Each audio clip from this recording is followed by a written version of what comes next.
It was Balloon Boy. We know a birthday party was going on that day, right? Someone had brought along a camera to record some home movies, but it ran out of juice. They were changing batteries when BB got a whiff of those sweet, succulent AA batteries. And well, he just couldn't control himself. Today, we're diving into one of the most chilling events in Freddy Fazbear's history, the bite of 87. 3, 1, 2. Was that the bite of 87? But hold on to your seats, because we're exploring a theory that's sure to send shivers down your spine. Who do you think really committed the bite of 87? Could the seemingly innocent Balloon Boy be the real culprit behind this gruesome incident? Let's find out. The bite of 87 was a violent incident that occurred in 1987 at Freddy Fazbear's Pizza. The event is mentioned by the phone guy during the first game and has since been a topic of much speculation among fans.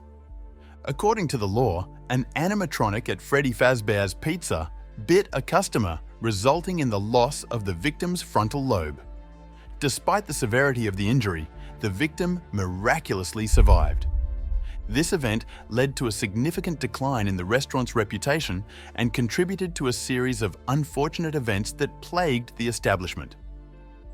Following the bite of 87, the animatronics were no longer allowed to roam freely during the day. Their movement was restricted to nighttime to prevent their servos from locking up, a change that was also meant to ensure the safety of the patrons. But the identity of the animatronic responsible has been shrouded in mystery, until now. Before we delve into the heart of the matter, let us dispel any confusion surrounding the incident of 87 and the tragedy of 83. The former involves a gruesome encounter between a patron and one of the animatronics, resulting in severe injury, while the latter refers to a separate incident immortalized in Five Nights at Freddy's 4. It is crucial to distinguish between the two as we navigate through the maze of clues and theories. Fredbear Suspect. Our journey begins with Fredbear, the ominous figure at the center of many theories surrounding the bite of 87.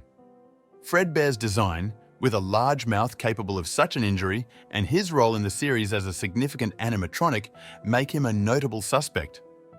But despite his intimidating presence, a careful examination of the evidence suggests that Fredbear may not be the perpetrator behind this infamous incident.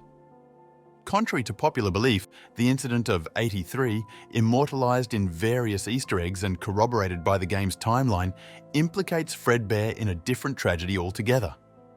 As mentioned before, although these two incidents seem rather similar, these are two completely different events, and the bite of 83 does not directly implicate Fredbear in the bite of 87.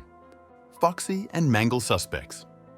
Next, we come to Foxy and Mangle, two animatronics whose menacing appearances and head-centric attack patterns have earned them suspicion among fans. Some fans speculate that Foxy was the animatronic responsible for the bite of 87 because of his sharp and broken teeth, which seem capable of inflicting such an injury. Furthermore, the sign in Foxy's dwelling place, Pirate Cove, reads, "Sorry, out of order," which could imply that he was decommissioned due to involvement in the incident.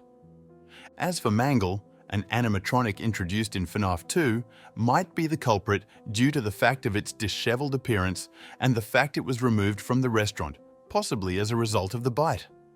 Mangle is located in the Kids' Cove, where it is constantly taken apart and put back together by children, which may have caused it to malfunction and attack.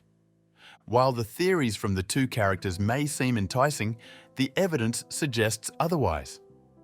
During the time of the incident, Foxy and the other withered animatronics were confined to parts and service, rendering them incapable of committing the act. This doubting evidence is much stronger than the support for these two animatronics. Toy Chica suspect. As for Toy Chica, theorists have speculated that because the beak is removable, this was a design choice made after the bite of 87 to prevent further incidents. But then again, the mouth is much too small to cause the kind of damage associated with the bite of 87. Bonnie suspect. Bonnie's lunging capability at a player in the game indicated the potential to inflict a severe bite. But with Bonnie, the theory is much speculation rather than definitive in game events. Balloon Boy suspect. However, none have been as overlooked as Balloon Boy. Known for his playful laughter and cheerful greetings, BB doesn't seem capable of such violence. Or is he? Let's look at the facts. Balloon Boy, or BB, is a toy animatronic introduced in Five Nights at Freddy's 2. He's a balloon vendor, always seen with a smile and a balloon in hand. But there's something off about him. Unlike other animatronics, BB doesn't have an endoskeleton. He's always where he shouldn't be, and his presence alone can spell doom for any night guard. Could it be that Balloon Boy, with his unrestricted movements and access to the entire pizzeria, was in the perfect position to cause the bite of 87? Could he have been intentionally placed in key locations? Perhaps he's a pawn in a larger game orchestrated by the spirits haunting Freddy Fazbear's Pizza. Some fans speculate that his innocent appearance could be the perfect cover for a more sinister role in the FNAF lore. In a world where animatronics are possessed and haunted by restless spirits, BB's actions could be driven by a vengeful entity seeking retribution. The bite of 87 might not have been a random act of violence, but a calculated move by the spirit within BB to disrupt the facade of a family-friendly establishment and expose its dark underbelly. Imagine, we know a birthday party was going on that day. Someone had brought along a camera to record some home movies, but it ran out of juice.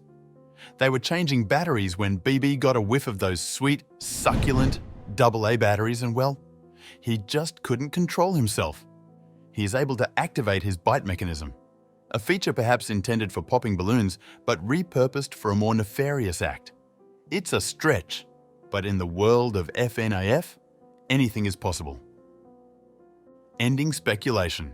The bite of 87 had profound consequences for Freddy Fazbear's Pizza, leading to a change in animatronic behavior and heightened safety protocols. If BB were the true culprit, his continued presence in the pizzeria, seemingly unaffected by these changes, would be the ultimate irony. It would also raise questions about the true extent of his capabilities and the intentions of the spirits influencing the animatronics.